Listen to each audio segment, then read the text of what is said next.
Iya, Pak Dimas, tadi kita sudah membahas seperti apa potensi pergerakan dari US Treasury setelah kemenangan Trump dalam pemilu Amerika Serikat di 2024 ini. Lalu bagaimana efeknya terhadap surat berharga negara kita? Apakah kita juga akan terpengaruh justru secara negatif dengan supply dari US Treasury yang mungkin akan ditambah di tahun depan? Ya, jadi untuk Indonesia, saat ini mungkin kalau boleh saya summary-kan gitu ya, masih ada dua PR yang perlu diselesaikan oleh pemerintah, yaitu pertama adalah ini ya, strength dari rupiah. Rupiah kita tahu kemarin sempat masih segar diingatan ya, sempat melemah cukup jauh di atas level 16.000. Memang saat itu di tengah terjadinya penguatan US dollar index yang memang cukup signifikan gitu ya. Kemudian sudah menguat ke level 15.200 kalau saya nggak salah bottomnya kemarin untuk short period. Tapi kemudian saat ini kembali melemah gitu ya. Jadi memang perlu dilakukan pendalaman volatilitasnya jika kita bandingkan dengan US dollar index itu sendiri, tapi anggapan yang di pasar nampaknya masih ke arah strength dari rupiah masih bisa ditingkatkan gitu ya, terutama untuk menjaga volatilitas di tengah pergerakan pasar global yang masih lumayan volatile. Karena kalau secara stabilitas nampaknya masih ada beberapa mata uang lain yang punya stabilitas yang lebih kuat ya dibandingkan dengan rupiah. Sehingga jika memang kita melihat stabilitas dari rupiah itu sudah jauh lebih tinggi dibandingkan dengan sekarang, nampaknya sebenarnya ruang untuk untuk pasar obligasi kita terus bergerak positif itu sebenarnya masih cukup besar.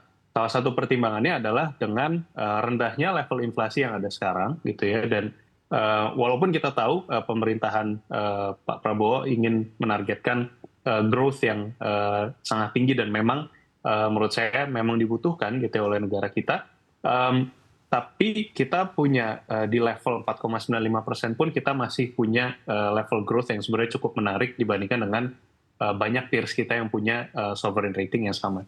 Um, Beberapa faktor tadi kalau kita simpulkan adalah level real yield yang sudah memperhitungkan level inflasi, terutama Indonesia itu masih punya level real yield yang sangat menarik. Tapi nampaknya salah satu syarat baik untuk investor domestik maupun investor foreign itu adalah tadi ya stabilitas rupiah. Dan menurut saya tidak melulu kunci dari stabilitas rupiah ini hanya dari sisi moneter gitu ya.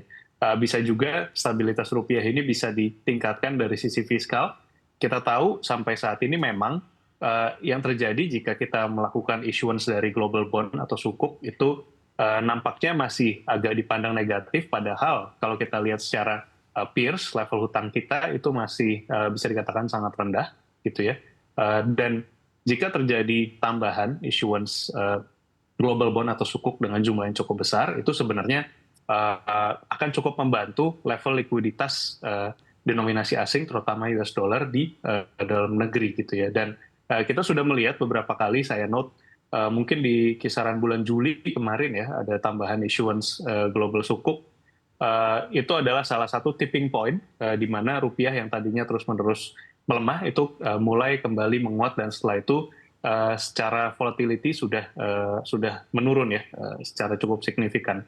Nah, sempat ini ya sempat beredar info beberapa kali untuk di tahun depan kemungkinan pemerintah akan menambah issuance dari sukuk penerbitan sukuk global atau global bond.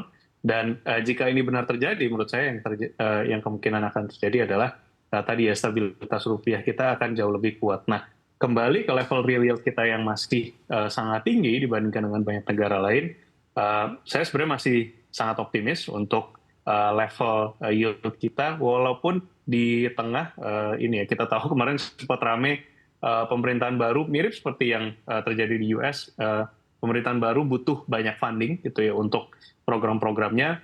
Nah, kemudian dikhawatirkan yield kita bisa meningkat secara signifikan, padahal yang terjadi adalah nampaknya pemerintahan baru sudah cukup confirm ya, terutama untuk tahun 2024 bahwa tambahan supply untuk SBN kita itu jauh di bawah dari yang tadinya sempat dikhawatirkan tambahan issuance untuk tahun depan itu bisa 1.000 triliun, ternyata jauh di bawah ya untuk jumlah issuance-nya. Nah, jadi balik lagi tadi, jika bisa terjadi, kita bisa lihat stabilitas rupiah meningkat signifikan dibandingkan dengan level sekarang, sebenarnya secara fundamental pasar obligasi kita itu masih punya potensi penurunan yield atau kenaikan harga yang sangat signifikan, Mbak Neke. Baik, tapi meskipun tingkat yield kita relatif lebih menarik, tapi kita tahu China ini juga menggelontorkan stimulus yang cukup besar dan berpotensi menyedot arah dana global begitu. Anda lihat seperti apa optimisme bahwa aliran dana asing ini masih akan masuk lewat SBN kita? Oke, jadi mungkin pertama-tama kita punya size market yang sangat berbeda dibandingkan dengan China gitu ya. Tentunya dengan tambahan gelontoran stimulus fiskal di China itu istilahnya bisa membantu ya. Kita tahu sekitar hampir 2 tahun terakhir ini China technically dia menghadapi bisa dikatakan financial crisis gitu ya, karena sebenarnya porsi dari